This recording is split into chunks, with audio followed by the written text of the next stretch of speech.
Interesa conocer su opinión. Muchos británicos sueñan con deshacerse de los dictados de Bruselas. Otros, en cambio, sienten más bien temor por el Brexit y sus posibles consecuencias. Lo cierto es que no son pocos los británicos que miran hacia Noruega, donde la mayoría de la población está orgullosa de no pertenecer a la Unión Europea. Claro que este país integra el denominado Espacio Económico Europeo, lo cual le permite participar en el atractivo Mercado Único Europeo. Pero este derecho implica, lógicamente, algunas obligaciones. El propietario de estas tierras está contento de que su país no esté en la Unión Europea. Es un político importante en Noruega. Quizás un día llegue a ser primer ministro.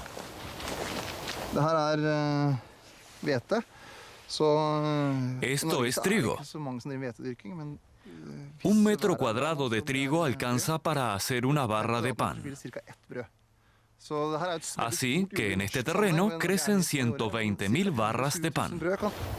Un campo que produce 120.000 barras de pan es un terreno grande para los estándares noruegos, pero resultaría demasiado pequeño para competir en la Unión Europea. Nuestro objetivo en Noruega es usar la superficie de todo el país, desde la frontera con Finlandia al norte hasta el sur. Los recursos deben beneficiar a la población local. Esta fue una de las razones por las que ganó el no en la votación de 1994. Los agricultores reciben dinero del Estado para que les sea económicamente viable cultivar en las montañas y en los fiordos. El ganado bovino, la agricultura y la pesca, todo lo que Noruega produce por sí sola, está exento de competir con los productos de la Unión Europea. El queso holandés, por ejemplo, está sometido a importantes aranceles, por lo que resulta bastante caro para los bolsillos noruegos.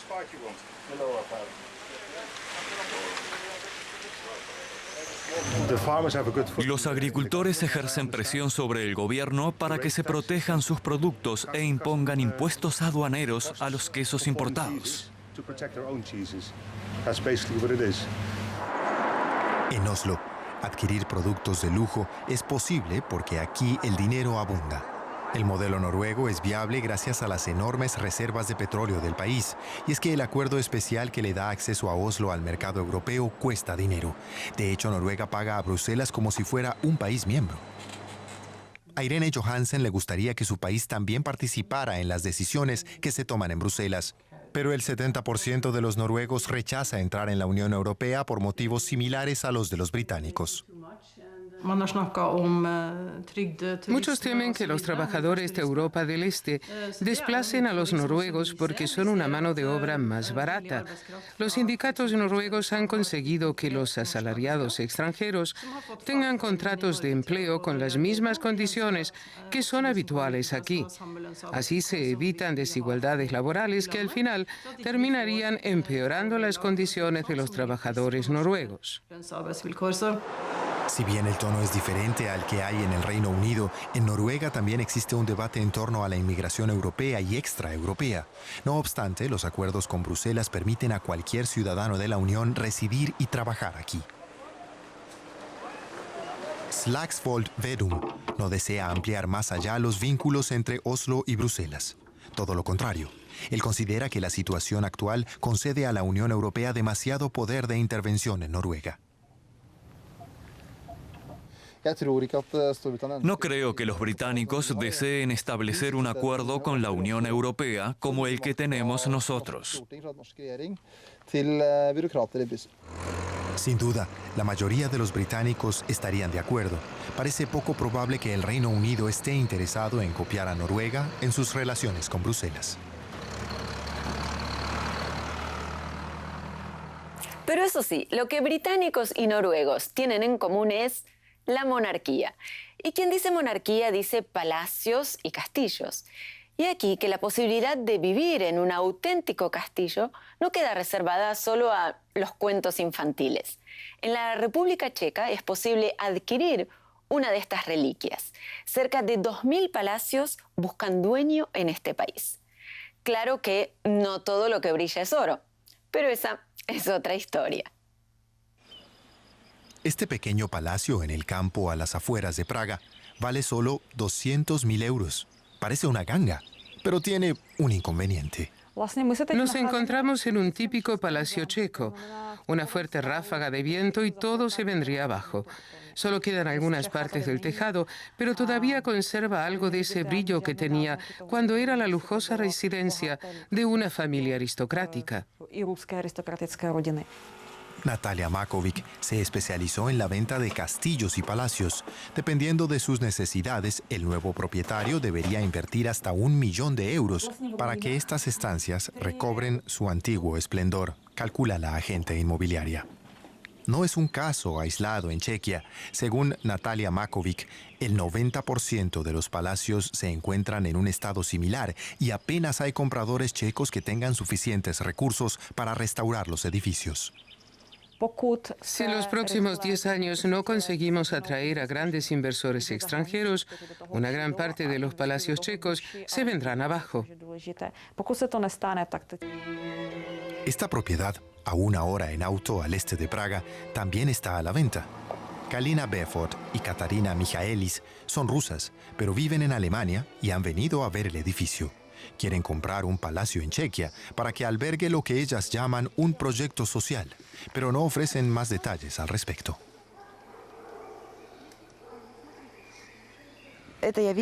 Lo vi hace un par de meses en una página de Facebook y entonces investigué en Internet. Se lo enseñé a mi socia y le dije, Katarina, mira esto, es el palacio de mis sueños.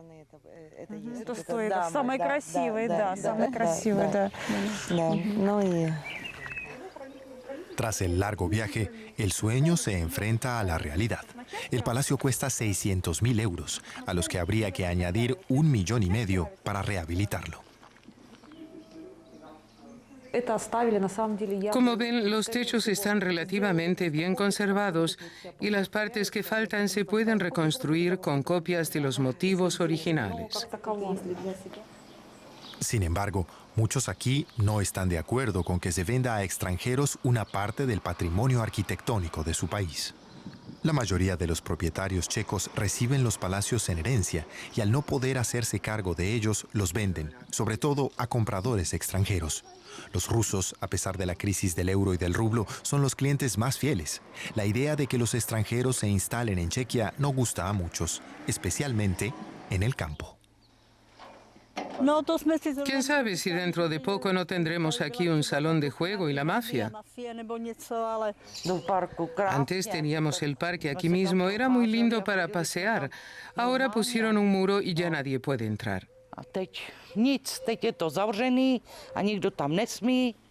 Las posibles inversoras no pueden entender estos reparos. No es que vengamos aquí como unas forasteras. Queremos invertir y contribuir a la creación de infraestructuras. Nuestro proyecto es algo vivo y como tendremos que emplear a gente, crearemos puestos de trabajo. Natalia Makovic está de acuerdo. Para ella lo importante es conservar el patrimonio para las próximas generaciones. El mayor peligro es que la sociedad se desatienda del cuidado del patrimonio cultural y estos palacios, que son un símbolo del país, poco a poco se vengan abajo. Se están desmoronando. Natalia Makovic quiere evitarlo, y no solo por razones económicas, sino también en interés de la cultura. Y hasta aquí Enfoque Europa por el día de hoy. Recuerde que puede enviarme sus comentarios también al correo electrónico europa@dw.com, así como visitar nuestra página dw.com/Enfoque Europa. Gracias por su atención y será hasta la próxima.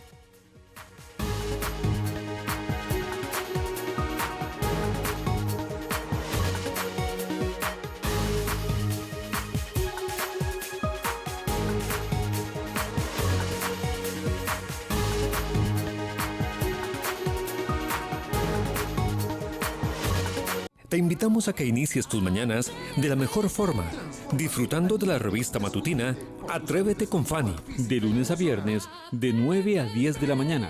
solo por Extra TV. La verdad, con Vivian Quesada. Todos los miércoles a las 7 de la noche, por Extra TV, el canal del pueblo. En Extra TV contamos historias.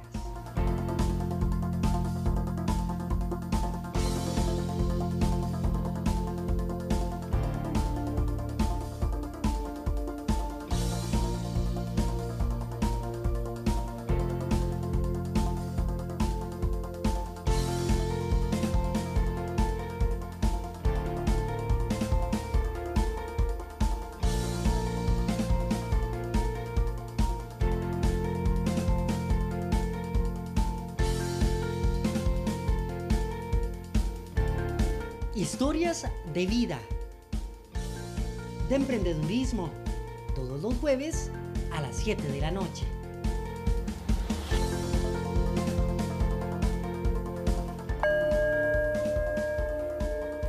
Vidas con propósito.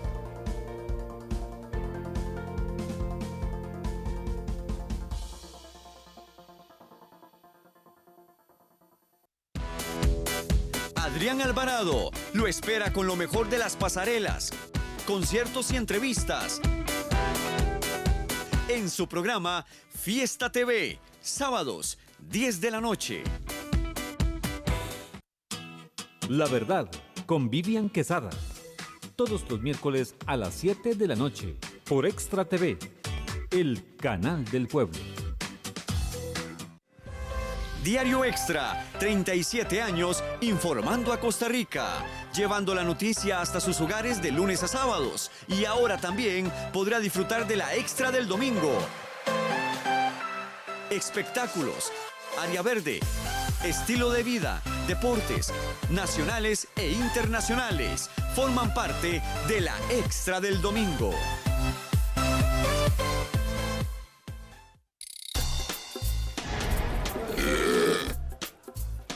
Más cochino, ¿cómo va a hacer eso en televisión nacional? Eso no es la pica, ¿o no? Vulgar, eso no se dice. ¿Usted quiere verse haciendo esto y más en televisión nacional? Entonces los invitamos para que no se pierda Retado CR todos los sábados a las 7 de la noche. ¿Por dónde? Por aquí, por Extra TV, Canal 42.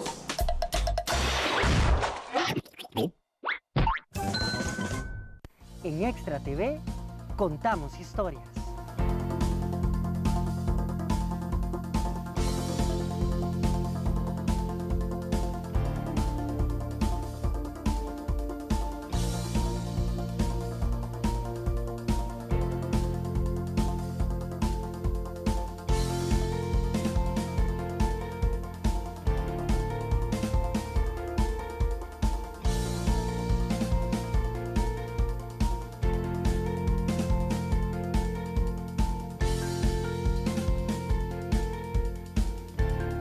Historias de vida, de emprendedurismo, todos los jueves a las 7 de la noche.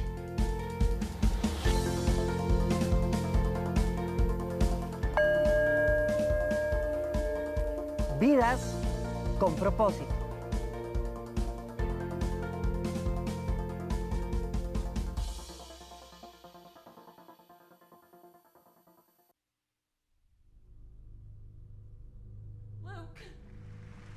Bienvenidos de nuevo.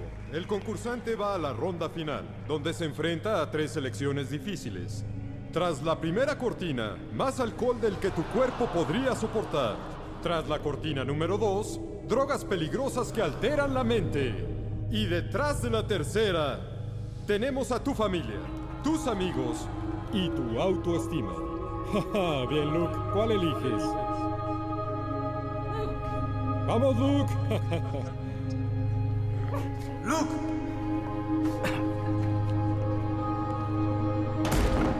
¡Luke! ¡Luke! ¿Otra cerveza?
programa de opinión, actualidad nacional, debate político, cultura, salud, economía y seguridad.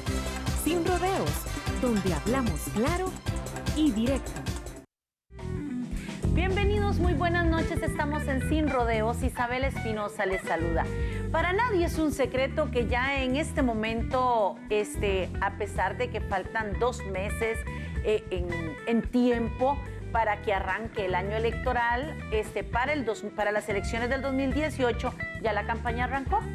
Ya tenemos diputados, ya tenemos diferentes personas que han dicho: mi nombre está aquí y yo propongo mi nombre para ser presidente de Costa Rica. ¿Realmente qué es lo que está sucediendo? ¿Conocemos nosotros los costarricenses la oferta, la propuesta de cada partido político? En realidad, en este momento cada uno está buscando una opción y diciendo tenemos tales y tales y tales precandidatos. El candidato pues llegará a su momento, pero de las opciones que hay como partidos políticos, tanto el Partido Liberación Nacional, el Partido Unidad Social Cristiana, vemos un poquitito ahora los movimientos que se están dando en el Partido Movimiento Libertario. El PAC, señores, es el que ha estado un poquitito quizás más quieto, pero podemos ir haciendo un análisis y qué piensa usted realmente de cada uno de ellos y cómo podemos esperar estas elecciones del 2018.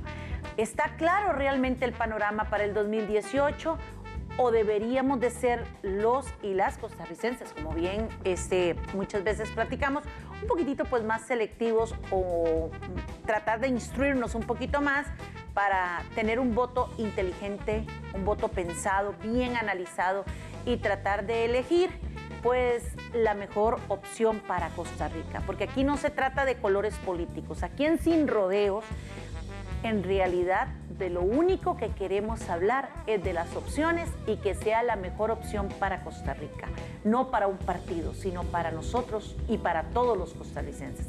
Así es que en esta noche me acompaña muy gentilmente un amigo de Sin Rodeos, el historiador don Vladimir de la Cruz, quien nos va a ayudar a ampliar un poquitito más el conocimiento respecto a las propuestas que tenemos. Bienvenido, don Vladimir. Mucho gusto de estar con usted de nuevo y con sus queridos televidentes. Y bien dijo usted al iniciar el programa que dentro de 2 meses arranca el proceso electoral, y eso entendido de esta forma, es que el 1 de enero el Tribunal Supremo de Elecciones publica la cronología, las etapas, las fases, todo el proceso que durante el próximo año 2017 se lleva a cabo para que los partidos durante semana a semana y mes a mes vayan cubriendo para poder quedar debidamente inscritos alrededor de julio del próximo año. Estamos hablando a 9 meses plazo. Pero estamos hablando también de que a 12, 15 meses ya a partir de hoy estamos en elecciones. Y estamos hablando de que el gobierno de Luis Guillermo Solís se acabó. ¿Usted considera que ya se acabó? Sí, desde hace como 6 meses. Por eso es que se ha adelantado el proceso electoral. Por eso es que los partidos ya están preparando su campaña. Por eso es que los partidos ya están buscando candidatos, están definiéndolos, porque ya no hay perspectiva, digamos, desde el punto de vista de gestión de este gobierno. Entonces, la solución está en ver cómo se adelanta el proceso electoral. Solo que no se puede adelantar en tiempo, pero sí se adelanta en el proceso, en ir afinando las candidaturas, en ir poniendo en tensión a los partidos para asumir la campaña electoral con la mayor fuerza posible el próximo año. Entonces yo creo que así es, y yo pienso que ya Luis Guillermo, de veras, ya su gestión ya literalmente se agotó. ¿Estamos nosotros los costarricenses preparados ya o debemos de hacer un mayor análisis de conciencia para las elecciones 2018? No, a mí no me parece mal que el proceso electoral se haya anticipado de esta forma, escogiendo en el 2016 ya candidatos y eso. Más bien me parece que ya deberían estar casi todos los escenarios bien marcados. De hecho, están casi bien marcados. Porque esto permitiría, de ser posible, ir valorándolos con más tiempo, ir escogiéndolos con más tiempo, ir analizándolos, ir estudiando también a cada candidato con más tiempo. En la medida en que estén bien definidos los candidatos, permite examinar su vida pública y privada, si quieren, en algunos casos, como es ahora costumbre, pero hasta tributarias, si deben o no deben, si pagan impuestos, si tienen empleados extranjeros que no tienen asegurados. Todo eso se puede investigar ahora. Si el cobrador de la caja nos ayuda, también nos puede decir si deben plata en la caja o no. ¿Cree usted que es un arma de doble filo que una persona o un candidato diga mi nombre está sobre la mesa para ser presidente de este país, porque le da un mayor margen o espacio a aquellos contrarios para buscar cada una de esas cosas? Y como bien lo hemos dicho en este espacio, en otras campañas o en otras elecciones, diríamos que quien se mete a política no puede deberle ni al polaco, ¿verdad? Mire, lo importante no es que se examine y no es que no sea importante hacerlo, esa vida íntima de los candidatos. Lo importante es que haya candidatos con ideas, que haya candidatos con programas, que haya candidatos con soluciones a los problemas. No quiere decir que cada uno tenga la varita mágica para resolver todos los problemas, con soluciones posibles. Y eso significa que los candidatos deben conocer y estudiar los problemas principales del país y frente a ellos dar opciones de resultados, de cómo resolver algunos problemas, que es lo que la gente está esperando.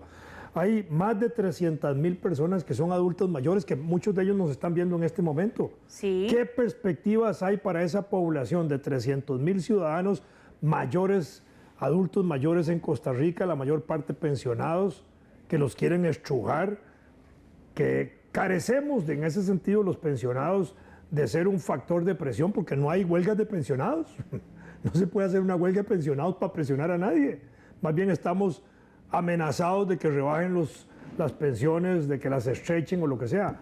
Pero son 300,000 personas que, si toman conciencia de la importancia del próximo proceso electoral, puede ser que esas 300,000 personas decidan quién es el próximo presidente de la República. No estoy hablando de los desempleados, que son más de 300,000, los 200,000 y pico ya, ¿verdad?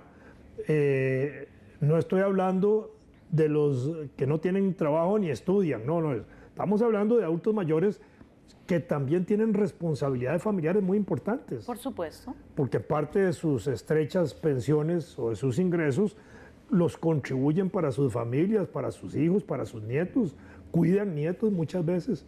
Y a veces esta parte no está bien comprendida por los partidos políticos, por los candidatos y por las políticas de gobierno que deben estar orientadas a resolver parte de eso. Que no haya pensiones bajas, deben haber pensiones decorosas, decentes, dignas, que le permitan a la gente vivir cómodamente. Bueno, pues yo quisiera conocer en esta noche, y creo que todos los costarricenses, ante el panorama, ante el abanico de posibilidades que hasta hoy se ha presentado de los diferentes partidos políticos y ante lo que estamos viviendo como país. La pregunta es, usted como historiador, haciendo y creando análisis sobre la política nacional, ¿cree usted que tiene el bipartidismo una opción para regresar en el 2018? No hablemos del bipartidismo en el sentido clásico, porque el bipartidismo, cuando hablamos de bipartidismo, hablamos de dos escenarios. Del escenario de la Casa Presidencial, que solo 3 partidos han gobernado allí desde 1948. Liberación Nacional, que ha gobernado 9 veces de 16 gobiernos. La Unidad Social Cristiana y los grupos opositores a Liberación, que han gobernado 7 veces, y ahora el PAC. De hecho, ese es el bipartidismo clásico. En el Poder Ejecutivo lo han tenido Liberación y la Unidad. Y ahora se les metió una cuña que es el PAC, con un candidato que salió de Liberación. De manera que eso es como un híbrido, ¿verdad? Un mal nacido, digámoslo así, aunque suene muy feo, de Liberación, que está gobernando, ¿verdad? Que no gobierna desde el punto de vista de políticas ni de Liberación, ni del PUS, ni del PAC, de lo que ofrecieron, ¿verdad? Entonces nadie sabe, eso es como haber apretado un jabón, nadie sabe para dónde salió. Entonces, y nadie sabe para dónde va a conducir el resto de este gobierno. Entonces ahí tenemos una situación concreta, bipartidismo a nivel de Liberación y la Unidad. Como Liberación y la Unidad han tenido en la historia nacional gobiernos alternativos, un día está Liberación, otro la Unidad, otro. A veces ha estado 2 veces Liberación, pasa a la Unidad, 2 veces Liberación, como fue el caso Figueres Oduber, Carazo, después, que también era otro salido de Liberación.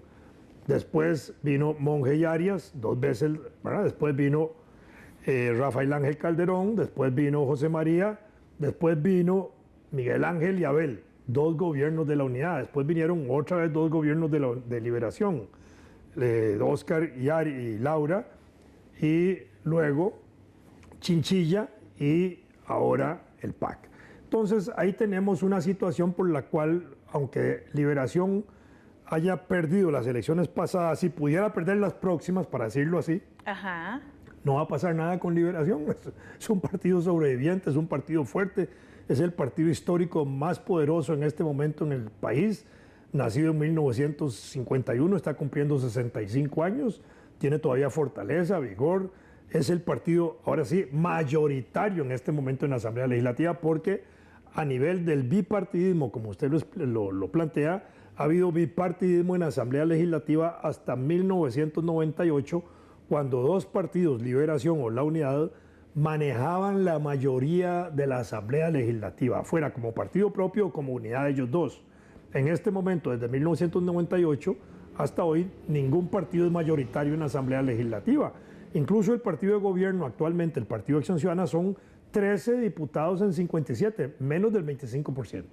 Ahí da una idea de que es un país entonces que hoy hay que analizarlo desde distintas perspectivas. Entonces, lo que hay que analizar son partidos independientemente de si los ubicamos en el bipartidismo histórico o no. Porque si uno se coloca en ese escenario, uno tendría que hacer una valoración de lo que es hoy Costa Rica y decir, bueno, ¿qué tan mal estamos o qué tan bien estamos? Porque podemos estar bien en muchas cosas y mal en algunas. Por supuesto. Podríamos estar mal en todas y muy pocas bien. Pero creo que el balance general es que estamos muy bien en general, con defectos y fallas que podemos apuntar. Entonces, si valoramos el bienestar general del país, progreso, desarrollo económico, al final de cuentas un nivel educativo muy alto, un desarrollo de producción hoy importante, clases medias desarrolladas, una población estudiantil inmensamente grande en el país, 2 millones de trabajadores, en fin, un régimen social de seguridad social muy avanzado, que cubre prácticamente a todos los costarricenses. En fin, podríamos seguir enumerando una serie de cuestiones de ese tipo, electricidad por todo el territorio nacional, teléfonos por todo el territorio nacional, el país totalmente integrado en sus distintas regiones, un sistema de carreteras bastante bueno, aunque podemos quejarnos de los huecos y de los baches y de la platina y de muchas cosas, pero en general el país tiene una obra de infraestructura muy buena. En algunos lugares, incluso en zonas rurales, uno encuentra a veces carreteras mejores que en la ciudad. Entonces, ahí uno puede ver cosas que resultan de un progreso que no solo es de Liberación Nacional, que ha gobernado 9 veces, sino que también es de la Unidad 6 veces más. Ahora hay que agregarle al Partido Acción Ciudadana, que está terminando de sacar adelante algunas obras de los gobiernos anteriores y está dejando algunas semillitas para los próximos. Entonces, ese es el resultado. Al final tenemos esa valoración. Entonces, frente al escenario próximo electoral, cuando hay un partido como el Partido Acción Ciudadana que no se siente que esté ejerciendo un gobierno satisfactorio, bueno, que le haya cumplido a los costarricenses en la expectativa, en la esperanza, en la ilusión que ofreció, pienso que la gente empieza a regresar sus ojos hacia lo que es tradicional, hacia Liberación Nacional y hacia la Unidad Social Cristiana, que son esos 2 partidos que también han contribuido al desarrollo del país. Y creo que sí, esos ojos se enfocan hoy hacia esas direcciones, hacia Liberación y hacia la Unidad principalmente, más que hacia el PAC u otros partidos. Creo que por ahí va a haber un retorno. Entonces, la pregunta suya, ¿regresamos al bipartidismo? Yo podría decir que el escenario está para que regresemos al bipartidismo. El problema es cuál de los partidos, Liberación o la Unidad, porque esto va a depender mucho también de los candidatos. De la oferta, de la propuesta que existe en cada uno de los partidos. Y aquí quizás podemos analizar o tratar de analizar un poquitito este tema y buscar algunas opciones. Por ejemplo, hacer un pequeño análisis, porque vamos a tener que hacer una pequeñísima pausa, pero cuando regresemos, ver cuál es la oferta que hasta hoy tiene Liberación Nacional, cuál es la oferta que hasta hoy tiene el Partido Unidad Social Cristiana y los otros. Y los otros partidos también, por supuesto, el Movimiento Libertario, que ya curiosamente se habla de un Federico Malabasi que sale del partido y ahora regresa. Y eso llama mucho la atención. Yo quisiera analizar un poco de eso, sobre aquellas personas que abandonan los partidos y salen diciendo de todo y de un momento a otro, señores, a conveniencia o no sé, yo quiero que don Vladimir ahora nos explique realmente qué es lo tan atractivo que tiene X o Y partido, que aunque se diga lo peor de ese partido, si en el camino lo llaman, regresa. Hacemos una pausa y volvemos.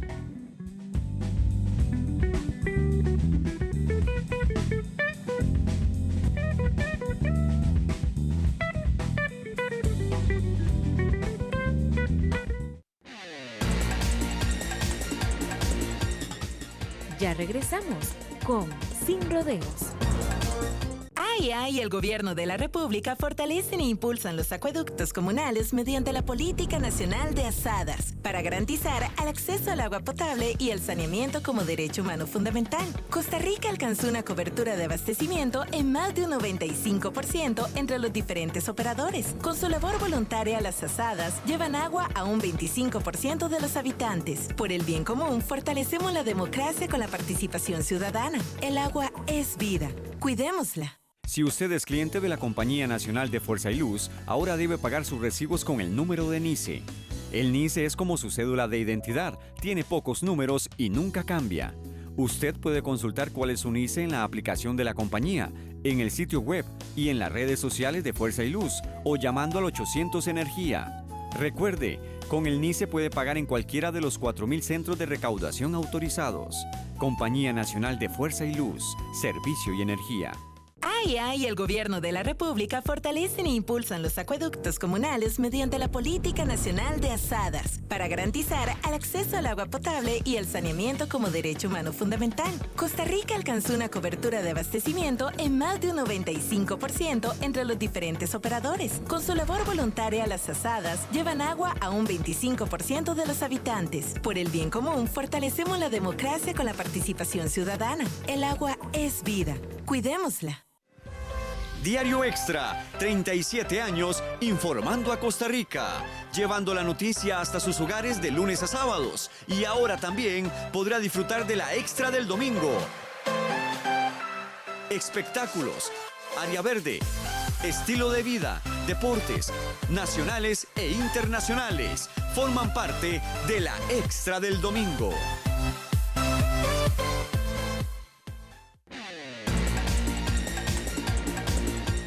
Continuamos con Sin Rodeos. Continuamos en Sin Rodeos y en esta noche tratando de analizar un poquitito el panorama electoral hacia el 2018. Ver cómo previo a que arranque el año electoral ya se está en campaña. Tratando de estructurar un poco las ofertas de cada uno de los partidos, analizando un poco las opciones que tenemos como costarricenses y buscando un poquitito, no como diría el expresidente Abel Pacheco, el pelo en la sopa, pero sí tratando de ver cuál es la propuesta y qué podemos esperar nosotros del año 2018. Analizando un poquitito el panorama, yo quisiera que arranquemos, ¿por qué no?, con el Partido de Liberación Nacional. Don Vladimir, hablemos un poquitito sobre la oferta que tenemos en este momento y los diferentes candidatos. Es que no es uno ni dos, dicen que ahí hay para repartir, ¿verdad? Que son demasiados los que hay. Y en un partido político donde hay tantas opciones para una campaña electoral en torno a la presidencia, no hace eco ese refrán que dice divide y vencerás.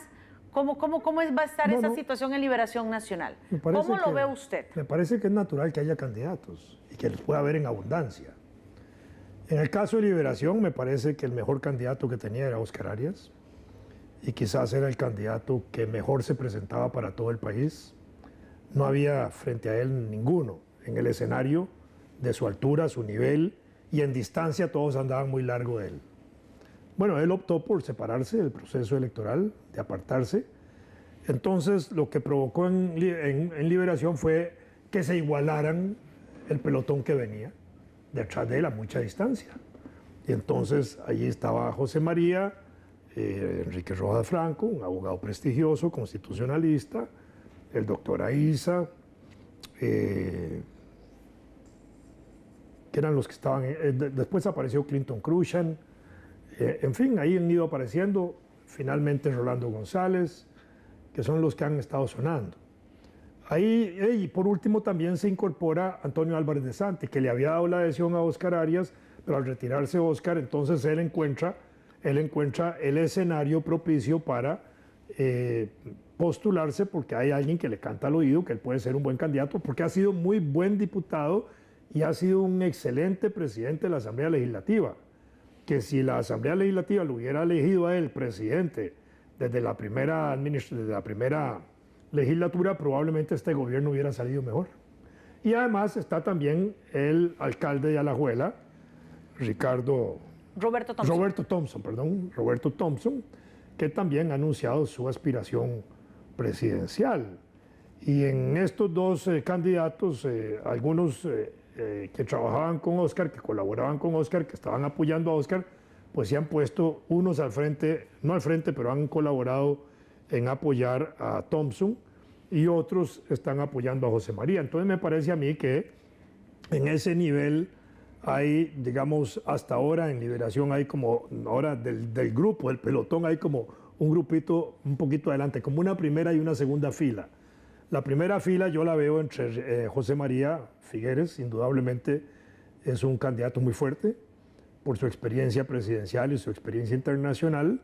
Y de los otros, el que lo acompaña en la primera fila me parece a mí que es Antonio Álvarez de Santi, porque se ha desempeñado muy bien en la Asamblea Legislativa, porque tiene experiencia, porque ha manejado con madurez el trabajo parlamentario y sobre todo en esta legislatura que ha presidido, que le da como un toque especial a él para no solo postularse, sino para dar la sensación de que puede ser un buen candidato.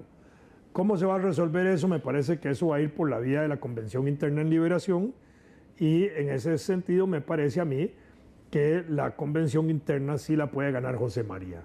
Tanto desde el punto de vista interno, si fuera convención cerrada, como desde el punto de vista de una convención abierta por el apellido también. En ese caso, creo que ahí Figueres podría estar ganando en Liberación, pero eso nada más está significando que Liberación está ganando en una cancha de fútbol 5, por ahora. No está ganando la cancha del Estadio Nacional, ¿verdad? Entendámoslo de esa manera. En el segundo plano quedan los otros candidatos, que algunos de ellos muy capaces, pero que no les veo ninguna proyección política de saltar sobre José María o sobre el mismo Antonio Álvarez de Santi, aun cuando ahí está también Rolando González, que es un mamut político, un mamut en el sentido que tiene unos colmillos así gigantescos, ¿verdad? Que tiene una experiencia enorme, que tiene discurso, que tiene inteligencia, que es agradable, etcétera, y que me parece que además su planteamiento de postulación de candidato lo ha hecho muy bien, con mucha elegancia, con mucha caballerosidad, marcando muy bien los terrenos de que no quiere hacer de la lucha interna en Liberación un charco, pero que si a él se le tiran encima, él no va a quedarse al margen, ¿verdad? Que él va a tratar de que esos temas internos que a veces se acostumbran en las campañas, pues no se discutan, sino más bien cosas de fondo y cosas importantes. En Liberación, como en la Unidad Social Cristiana, que son los partidos más importantes de este proceso electoral, me parece que están atrasando mucho lo que son los procesos de convención y de escogencia final de los candidatos, porque los están dejando casi para el final del primer semestre del próximo año. Pero eso puede tener sus complicaciones, porque si al final de esas convenciones hay cuestionamientos sobre las cuestionaciones, hay apelaciones, hay pleitos internos que pueden suceder, todo eso puede atrasar y además dejar una mala seña en torno a la imagen del propio partido. A mí me parece que en ese sentido los partidos debieran ser más inteligentes, pero ya no lo son, porque ya tienen fijadas las fechas para haber adelantado los procesos de convención a decir a marzo, digamos, no a junio o julio, porque ya está muy encima la campaña electoral. Y a veces hasta tienen problemas para convocar una Asamblea Nacional que les fallan, le falla a Liberación, le falla al PAC, le falla a la Unidad, le fallan a todos los partidos. Entonces, estas cosas no pueden dejarse para última hora, esto tiene que estar muy bien afinado. Liberación y la Unidad acaban de hacer 2 congresos nacionales, han modificado buena parte de sus conceptos y sus estructuras, y sin embargo no han publicado ni publicitado nada. Una tortuga pone 500 huevos y no le dice a nadie. una gallina pone un huevo y lo cacarea. Estos dos partidos no son ni gallinas comparados. No cacarearon nada de lo que han hecho en sus congresos. Pareciera que no están ofreciendo nada nuevo. Pareciera que les da vergüenza decir que es lo que han reformulado o lo que sea. Más bien me parece que en estos días los periódicos... ¿Y si fuera que no han hecho nada? Bueno, sería peor. Pero digamos, en alguna medida de esos congresos ha resultado algo. Ese Frankenstein, que no lo quieren mostrar, o el payasito, o el muñeco lindo, o la reina de belleza, deberían exhibirla para ver qué es lo que están ofreciendo, como programas de partido, no como programas de gobierno, que son otros escenarios. Entonces ahí tenemos, en el caso de Liberación, ya un partido en esa estructura, con ese pleito interno, con candidatos que todavía están por definir, porque Álvarez de Santi hasta esta semana creo que va a definir, hasta el próximo jueves va a decir si va o no va. Pareciera que sí va, ¿verdad? Ahora, ¿cómo ve usted un candidato? Y aquí, discúlpeme, pero vamos a ir analizando un poquitito. ¿Cómo ve usted un candidato? Bueno, usted dice que el señor José María Figueres, usted le ve un poco más por el roce internacional, la experiencia y todo. Tiene carisma, tiene calor humano, tiene acceso a la gente cuando lo trata hace buena química. Cada una de esas cosas, algunas se eligen dentro de una convención tanto interna o abierta como la quieran definir, pero el tema de un Antonio Álvarez de Santi, que carga el fantasma de haberse ido de Liberación Nacional, de haber expresado lo que expresó de Liberación Nacional, de regresar, como dicen algunos analistas políticos, por la puerta de atrás al partido, que una vez nombrado presidente del directorio legislativo dice: mi carrera termina en el 2018, una vez que el señor Oscar Arias dice: no, mi nombre no va, entonces él dice: aquí estoy yo. Analizando un poco a la tica, ¿cómo considera usted esta situación? Jorge Rossi se separó del Partido Liberación Nacional, se enfrentó al Partido Liberación Nacional en 1958, y eso hizo que Liberación perdiera con Mario Echande, ¿verdad? Y perdiera Orlich, después Orlich vuelve a ganar en el 62, después Rossi regresa, y después llega a ser vicepresidente de José Figueres Ferrer, para que usted vea que Liberación también sabe perdonar. Tal vez no olvida, pero sabe perdonar. Carazo se fue de Liberación, pero no regresó. Y después hizo su propio partido y fue candidato propio. Después, el otro importante que se fue Rolando González. Rolando Araya, que fue candidato en el 2002, ¿también?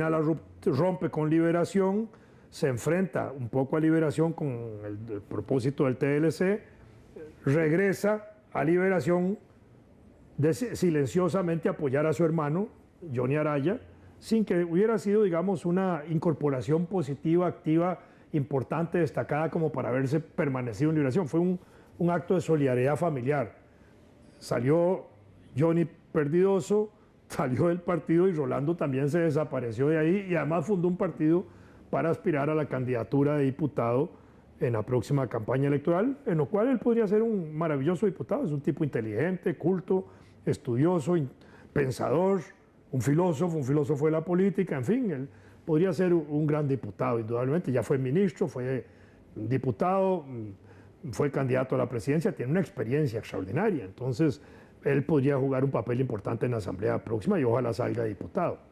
Entonces ahí tenemos la gente. Después viene Antonio, el otro que se retira de Liberación sin éxito también es José Miguel Corrales, que pasa a participar con otros partidos políticos y también candidato electoral de otros partidos políticos, pero ese sí se separa de Liberación y se queda allá afuera y está ahí ya con calas encima, porque desde el punto de vista político no tiene opción política partidaria alguna, ni está aspirando, creo yo, en el próximo proceso electoral a formar parte de ningún partido político ni a ninguna aspiración electoral alguna.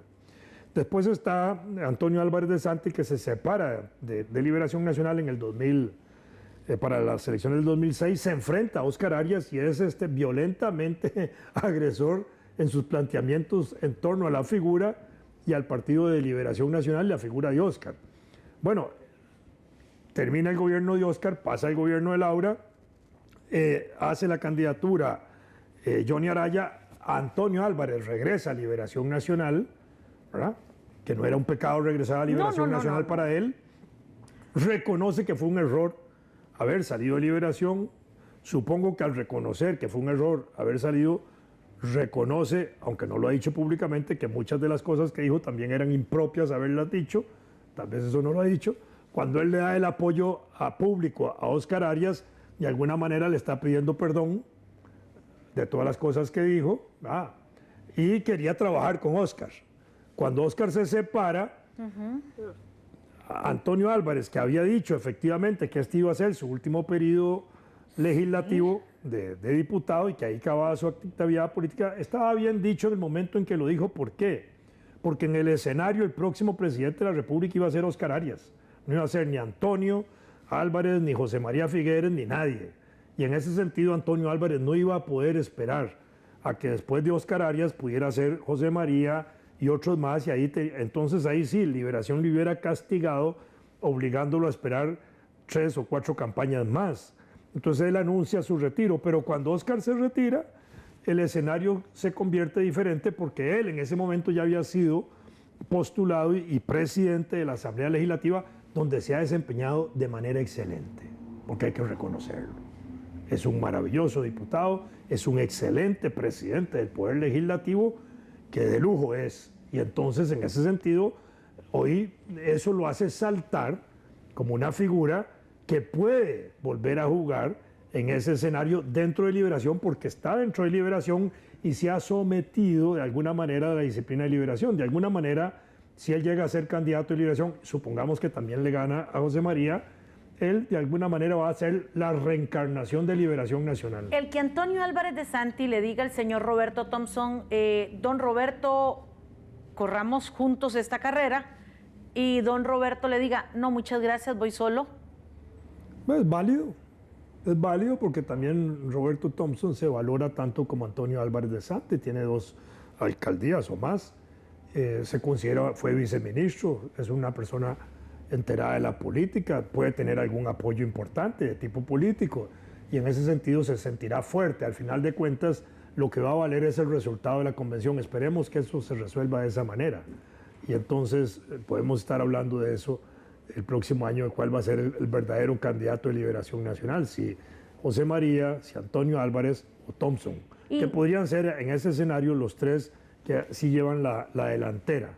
Y la opción de Rolando González, que usted dice que tiene un excelente colmillo político, que el señor, bueno, además de eso, tiene una exposición mediática importante y su trabajo en la Asamblea Legislativa, ¿dónde lo ubica usted? Bueno, un brillante diputado, me parece, muy buen diputado, inteligente, acucioso, un buen diputado de oposición, cuando inquiere, cuando interroga fuerte, como sometió al ministro de Relaciones Exteriores. Me parece que él puede jugar su papel, pero me parece que él no está jugando por él. Él está jugando por ver qué obtiene en la discusión interna de Liberación Nacional. Sí. Para el próximo gobierno, sea para él mantenerse en una institución, como ya fue director del Instituto de Tierras, o bien para postular a su propia señora como candidata a diputada. Muy bien, don Warner Jiménez dice, saludos a don Vladimir, un hombre ilustrado a quien admiro mucho, con el retiro elegante de don Óscar Arias del ruedo electoral, para que sean los nuevos cuadros quienes integren la política. ¿Cree usted eso posible en Liberación Nacional? Pregunta el señor Jiménez. Inmediato. Es posible, ya Óscar está afuera y los que quedaron son esos cuadros. Si los son nuevos o viejos no tiene mayor importancia ahorita, esos son los que están ahí discutiendo en Liberación Nacional y sobre eso se va a escoger, no hay otro a la vista.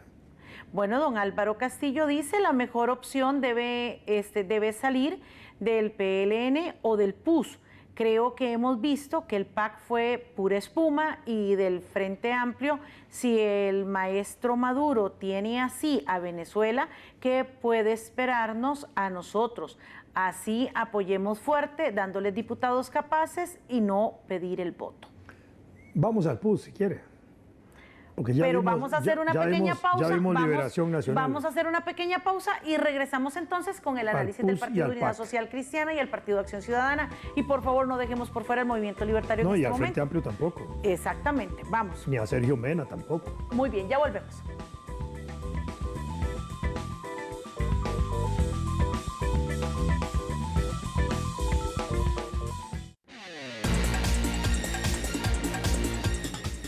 Ya Ya regresamos con Sin Rodeos.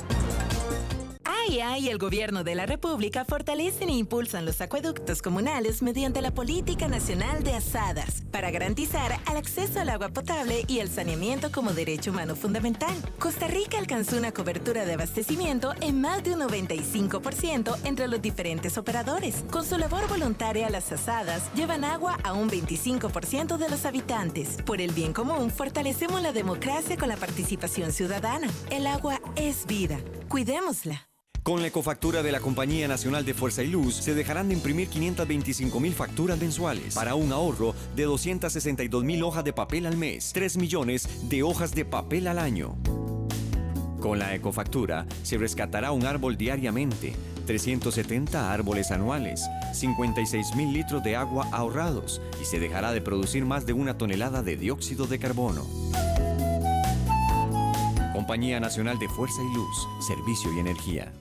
Ay, el gobierno de la República fortalecen e impulsan los acueductos comunales mediante la Política Nacional de Asadas para garantizar el acceso al agua potable y el saneamiento como derecho humano fundamental. Costa Rica alcanzó una cobertura de abastecimiento en más de un 95% entre los diferentes operadores. Con su labor voluntaria, las asadas llevan agua a un 25% de los habitantes. Por el bien común, fortalecemos la democracia con la participación ciudadana. El agua es vida.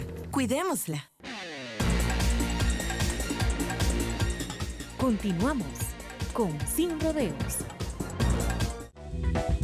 Muy bien, continuamos en Sin Rodeos y en este momento vamos a ver cuál es el panorama del partido Unidad Social Cristiana. Rodolfo Pisa, don Miguel Carabaguías, don Rafael Ortiz y nada más. Solo ellos tres, ¿verdad? En este momento. ¿Cómo ve usted ese panorama? Bueno, yo sigo creyendo que Rodolfo Pisa es el mejor candidato que tiene la Unidad Social Cristiana y quizás de los que hay en postulación es el mejor candidato. Entre todos los partidos, ¿usted considera eso? No tiene diferencia con ninguno. Creo que es entre los iguales el mejor en este momento de los postulados en cuanto a su formación para gobernar, en cuanto al conocimiento que tiene de los problemas del país, en cuanto a las soluciones que él tiene. Puede ser que uno no las comparta, pero tiene soluciones.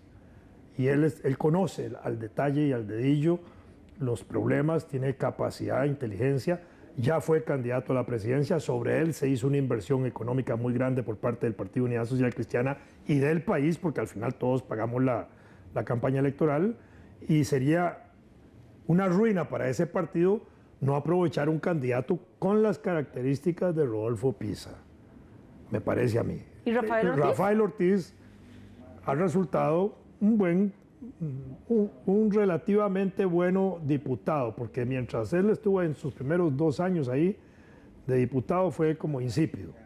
De pronto, por una alianza, fue nombrado presidente de la Asamblea y al terminar la Asamblea Legislativa de su presidencia, en su segundo año, él resultó con un aire presidencial por haber gobernado la Asamblea Legislativa 1 año y algunas moscas se le pegaron dándole vueltas en la cabeza, haciéndole ver que él podía ser candidato a la presidencia y ha empezado a desarrollar su precandidatura. No es un mal candidato en ese sentido.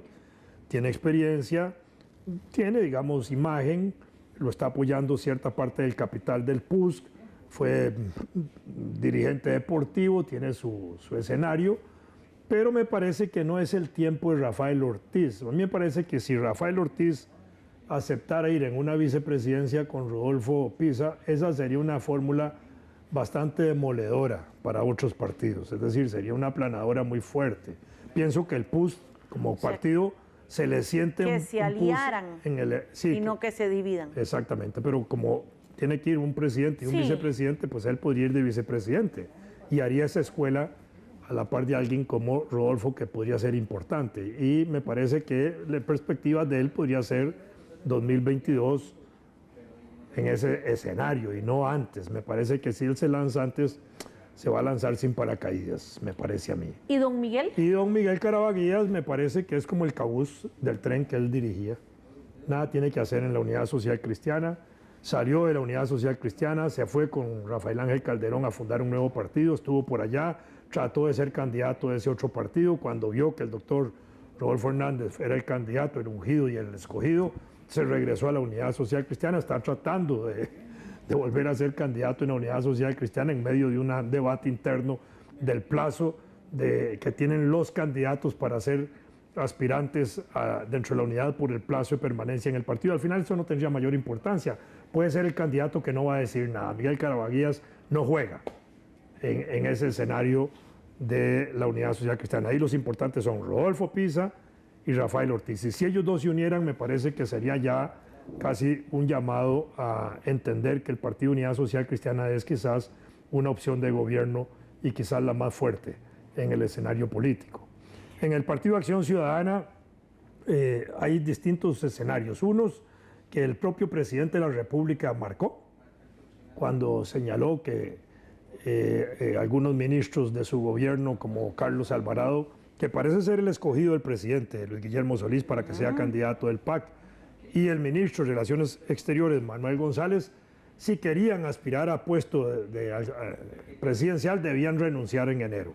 En enero tienen que renunciar todos los funcionarios públicos que ejerzan puestos de gobierno en el país o en el extranjero, que quieran ser candidatos en algún puesto de elección popular. De manera que lo que dijo el presidente no fue nada más que anunciar a 2 candidatos, porque él lo anunció, así lo sacó el periódico aquí de la Extra, a Carlos Alvarado y a Manuel González. A esto se suma un rumor que ha estado permanente en estos casi 3 años ya, de que Juan Carlos Mendoza, el embajador de Costa Rica en la ONU, del PAC, que fue presidente legislativo, está moviéndose para tratar de ser el candidato, pero habría que esperar hasta enero a ver si él deja la ONU. Si la deja, obviamente va a ser candidato, no la va a dejar por dejarla. Y la otra persona importante, me parece a mí, que puede ser la revolución dentro del PAC, es indudablemente Ana Elena Chacón, que se menciona como una posible candidata a la presidencia de la República. Tiene el talento, la inteligencia, maneja las políticas sociales de este gobierno y además tiene plata para financiar su campaña. Entonces, ahí ¿Cree usted que una buena ficha del Partido Acción Ciudadana puede ser la señora Ana Elena Chacón? Podría ser una buena ficha. Lo que pasa es que puede ser que en algún sector del partido no encuentre el eco adecuado porque ella tiene una raíz social cristiana. Pero eso yo creo que ya es superado porque su propia hija hoy preside el sector de la juventud. Y el otro candidato a la sombra, en la esperanza, no en la esperanza, digamos, esperando que a Dios le hable, sería es Otón Solís. Que esta podría ser el tiempo de Otón Solís si él decidiera tomar la decisión de incorporarse a la campaña. Lo que pasa es que él ha insistido en aspectos de decisión, de palabra de él, que hay que valérselos y hay que entender que puede ser válido, que él dijo que no y no y es no. Bueno, pero usted me dice fuera de cámaras que solo los ríos no se devuelven, pero yo le voy a decir algo. La credibilidad, el hecho de que muchas veces hemos hablado de que nuestros abuelos sellaban los tratos hasta con el pelo de un bigote, no necesitaban ni de una firma, pero daban la palabra y eso se cumplía. Bueno, eso es lo que trata de demostrar Otón. Entonces, escuchar usted, por ejemplo, yo un día le dije al señor Solís, don Otón, ya le falta poquito para que me convenza de que efectivamente tomó una decisión y la va a cumplir de no volver a postularse más. Hasta hace 2 días yo lo he escuchado diciendo que él no va. Insisten que él dijo que no va. Bueno, pero el ambiente político puede ser de una naturaleza tal que dentro de su propio partido, que le hable Dios, dentro de su propio partido,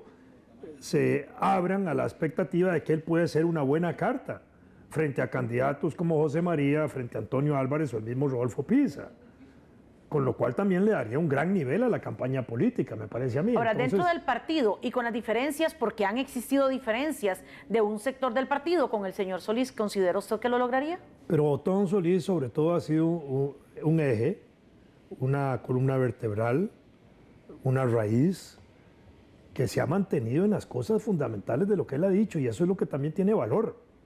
Es decir, uno puede no estar de acuerdo con él en muchas cosas, pero hay que reconocerle su integridad en ese sentido y eso vale para mucha gente. Y yo creo que eso también le puede ayudar a ese partido en una próxima campaña. Por supuesto que tiene a Ana Elena Chacón ahí enfrente, muy importante. Yo no veo a Epsi Campbell en ese escenario electoral, de una vez se lo digo. Entonces ahí, con eso dejamos ahí ¿cómo se llama? Al PAC. Alguien ha hablado de que el embajador Macaya, que está en Estados Unidos, podría jugar. Podría ser, pero también tendríamos que esperar a enero a ver si viene o no viene a ese escenario. Está entonces el movimiento libertario.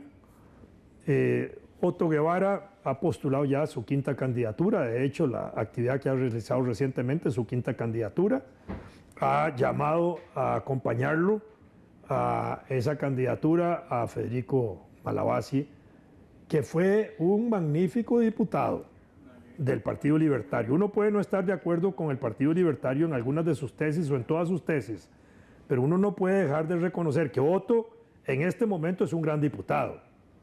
Es un diputado de oposición y bueno, y es un diputado desde el punto de vista parlamentario excelente. Uno no puede ocultar eso. Puede uno no gustarle sus planteamientos, pero no puede uno ofuscarse ni dejar de ver lo que es la realidad político-parlamentaria. Y el hecho de que Federico Malabasi lo acompañe, yo creo que le da una fuerza importante a él, porque Federico fue un buen diputado, fue candidato a la presidencia en el año 98 y tiene experiencia en ese sentido, y fue un diputado estudioso, cuidadoso del trámite parlamentario, conoce la Asamblea Legislativa. Si él llega a acompañar a Otto Guevara, como se dice, en una vicepresidencia y postulado también a la primera candidatura de San José, de pronto puede contribuir a que el próximo Congreso sea muy bueno, en el entendido de que yo no dudaría que quede electo. A esto hay que agregar que está Natalia Díaz, una muchacha joven, muy talentosa, muy inteligente. A mí me sorprendió, o me ha sorprendido... Que se le plantara a Otto. Me ha sorprendido ver la inteligencia de esta muchacha, cómo se ha ido desenvolviendo, cómo ha ido agarrando los hilos del tejido político, del conocimiento de la realidad. Es más, me parece que una campaña electoral de Otto, Natalia y Federico podría ser impresionantemente buena para ese partido, como imagen en ese tanto. Obviamente eso tienen que resolverlo ellos, pero eso podría ser un escenario interesante de fórmula presidencial. Volvió con Otto Alfaro, el diputado aquel, y otros que por ahí andan. En fin, hay gente que está reuniéndose otra vez alrededor. Pero también hay un nuevo Partido Libertario. Pero antes de esto, permítame, por favor. Que es el que dirige Feinsack. Permítame. Y me parece que ese es un grupo de gente muy talentosa, muy inteligente, también con planteamientos libertarios más novedosos que los de Otto, porque entre Otto y Feinsack, Otto es como el lado derecho de los libertarios y Feinsack es como el lado izquierdo de los libertarios. Permítame un momentito. Bueno, don Reiner Hinrich dice, ¿dónde está el voto duro calderonista? ¿En el PUS o con Rafael Ángel? Pregunta el señor.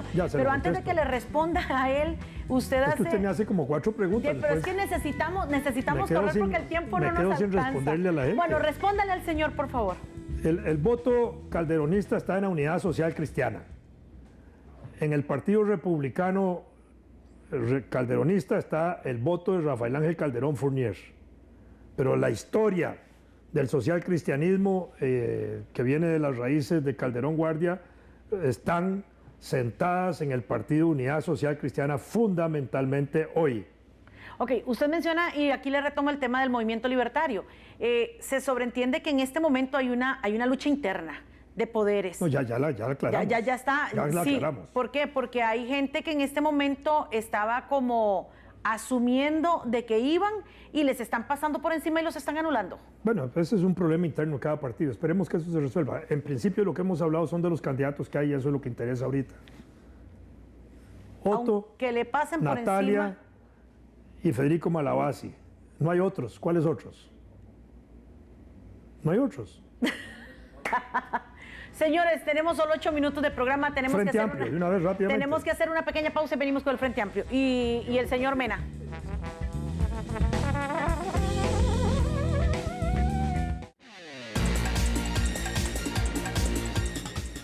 Ya regresamos con Sin Rodeos.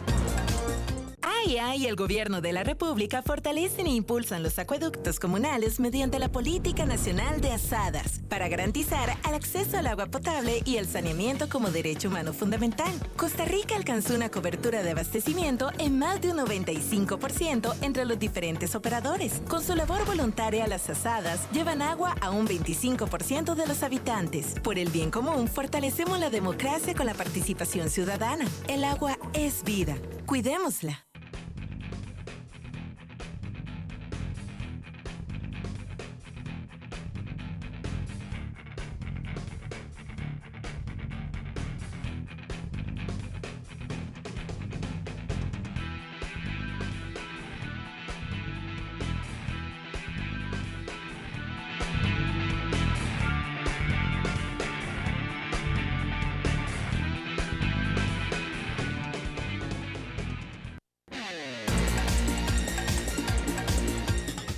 Continuamos con Sin Rodeos.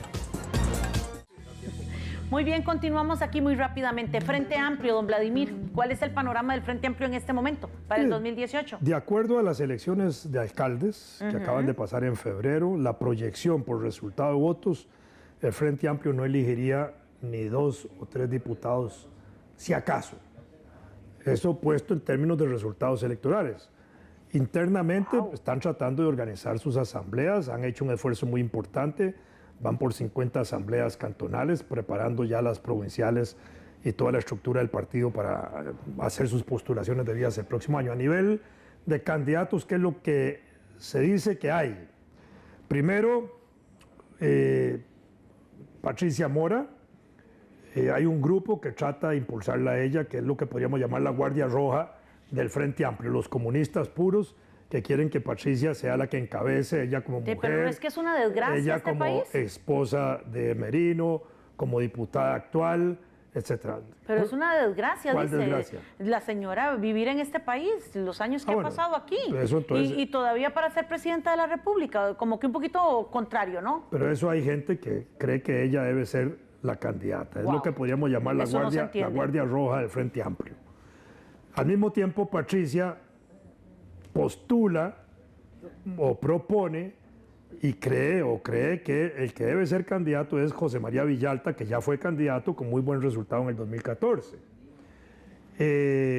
¿Por qué Patricia postula a Villalta para la candidatura presidencial? Porque Villalta tiene interés en ir a la primera diputación por San José para volver a ser diputado, mientras que Patricia está proponiendo en el primer puesto por San José a Rodolfo Ulloa, que es el secretario general de ese partido, que es parte de esa Guardia Roja. Entonces, en ese sentido, no va a poner a chocar a Villalta con Rodolfo Ulloa, sino que lo hace saltar a la presidencia, porque ahí no aceptan la doble postulación, que sea candidato a presidente y al mismo tiempo a diputado. Villalta, por eso es que se ha reservado ese activismo de volver a ser candidato, porque él quiere volver a la diputación. Entonces ahí ya tenemos a Patricia y a Villalta como posibles candidatos. Hay un tercer grupo en el Frente Amplio que impulsa a Edgardo Araya, que ha sido bastante buen diputado y se está desenvolviendo muy bien como jefe de fracción parlamentaria. Es un abogado bien formado, es el caso de los ecologistas, de la lucha de Cruzita, etcétera. Tiene un ambiente bien, yo le he seguido la pista y me parece que se está desenvolviendo muy bien. Como jefe parlamentario de ese partido lo está haciendo bien, creo que está con el señorío para ser el candidato también. Y hay un cuarto grupo que postula a doña Ligia Fallas, que es un sector de esa, digamos, el ala izquierda de el Frente Amplio, con participación de algunas fuerzas de tradición trotskista, revolucionaria, que creen que Ligia Fallas debe ser la candidata, y hay quienes entonces la están impulsando. Ese es el escenario que yo conozco en este momento, no veo otro ahí. Por ahora no hay otros candidatos, ¿verdad? Un partido alterno, nuevo, puede ser Sergio Mena, me parece que tiene un muy buen resultado, participó en el 14, participó en las elecciones del 16 municipales, tuvo un éxito enorme. Me parece que puede ser la sorpresa electoral de la próxima campaña electoral, y cuidado que podría ser la alternativa Frente Amplio, nueva generación, arrasar. Popularmente, que desbanque al Frente Amplio. Yo tengo la sensación de que puede provocar ese efecto. Wow. Sergio Mena es inteligente, es joven, está haciendo un planteamiento correcto en sus intervenciones, que lo oigo con frecuencia, y me parece que conoce bien la realidad del país y se está desempeñando bien, está moviéndose por todo el país. No quisiera dejar por fuera... Está el doctor Hernández. Eso, que no quisiera dejar por fuera sus comentarios en torno a la figura del doctor Hernández. Bueno, él es un médico importante, fue director del Hospital Nacional de Niños. La gente que ha trabajado en el Hospital Nacional de Niños tiene una filosofía muy especial de la vida, de la solidaridad, del trabajo, de la concepción humana. Sin embargo, me parece que... Pero como partido... partido es un partido pequeño que ha electo, ahora en las municipales ha tenido algún grado importante, no ha electo todavía nada de diputados. Creo que en la próxima campaña elegirá diputados. Me parece que la diputada más importante que puede salir electa por ese partido es doña Gloria Calderón, que encabezará San José, que me parece que podría ser una magnífica candidata y una buena diputada, que ya lo fue. Esa va a ser su mejor carta de presentación. Creo que el doctor Hernández no está para la presidencia de la República al menos todavía, además porque ya había dejado un precedente muy malo de haberse retirado 2 días antes de cerrar la campaña electoral de inscripción de partido. La Unidad Social Cristiana se retiró, dejando ese partido casi en despeñadero, y eso no es una buena imagen. Es como si Johnny Araya volviera a aspirar a la presidencia de la República. Poca confianza podría presentar. El doctor Hernández, por supuesto, que puede merecer toda la confianza política, y además la tiene de su grupo, que ya lo postuló oficialmente a ser candidato a la presidencia. Pero creo que no va a ser no va a estar en la primera fila del debate. La primera fila va a estar en el PUS y en Liberación. ¿Cree usted entre que el Rodolfo próximo Pisa y el candidato que ponga de Liberación Nacional? Pero ¿cree usted que, por ejemplo, que como bien me decía, que solo los ríos no se devuelven, y así como han regresado Federico Malavasi al Libertario, el señor Álvarez de Santi a Liberación y otros por ahí, como don Miguel Carabaguías al PUS, porque había salido también, que el próximo en regresar a Liberación Nacional sea el señor Johnny Araya Monge, que solo está esperando que se le venza su castigo, por decirlo de alguna manera, del partido para volver? Bueno, habría que esperar las elecciones del 2022. Pero cree usted que es viable, porque ya la gente está viendo eso. No tiene opción para las elecciones. No, ahorita el 2018 Para el 2022 esperemos que pase el término de castigo, y esperemos a ver si él, con el partido cantonal, lo logra desarrollar a escala nacional, que ha tenido muchos pleitos internos para poderlo desarrollar, y a ver si también postula por ese partido. Por ahora, me parece que Johnny está bien que se quede en la alcaldía. Don Vladimir, definitivamente entonces usted ve en este panorama, yo creo que hemos tratado de hacer un recorrido muy rápido, muy ligero, porque en realidad es tanto lo que hay que hablar, que vamos a tratar de ir ayudándonos todos a conocer un poquitito el panorama que ostenta el 2018, y con la claridad que representa el decirles a ustedes que aquí no estamos haciéndole campaña ni a uno ni a otro, solo queremos brindarle a usted la información de diferentes personas. Vamos a traer diferentes actores para que ustedes puedan ir escuchando y todos aprendiendo. ¿Para qué? Para ir pensando, analizando, y que no sea usted de esos que dice yo no voto, no me interesa, me siento defraudado. ¿Por qué? Porque el peor error que podemos cometer los costarricenses es eso. Y creo de los que todos partidos que no debemos hemos hablado es porque no tienen candidatos de nada todavía. Exactamente, y que quede claro que no es que los estamos dejando por fuera, sino que simple y sencillamente todavía no existe una propuesta en el momento. Orejas. Exactamente, en el momento en que se proponga. Ni ningún partido ha puesto un huevito. ¿Verdad que sí? Aquí vamos a estar platicando de todos ustedes. Para cacarearlo. ¿Verdad que sí? Don Vladimir, muchísimas gracias, con sinceramente. Mucho gusto. A ustedes en sus hogares, mil gracias. Les esperamos el jueves, si Dios lo permite. Creo que por asuntos de deportes, el jueves vamos a estar a partir de las 7 de la noche. Cordialmente invitados. Que Dios les bendiga y que la pasen muy bien. Mil gracias, don Vladimir. Mucho gusto.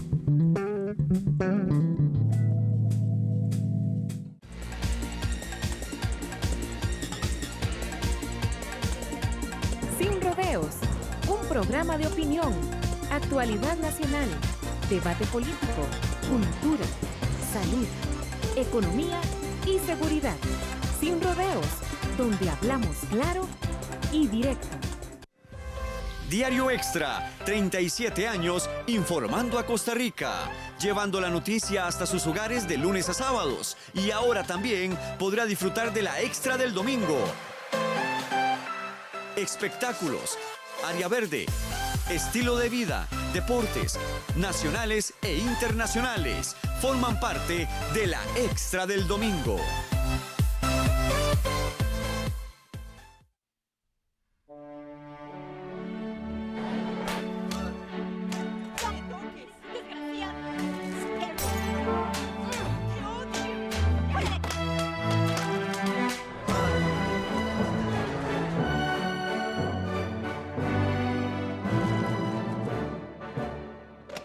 Hola, cariño. ¿Qué te pasó en la cara?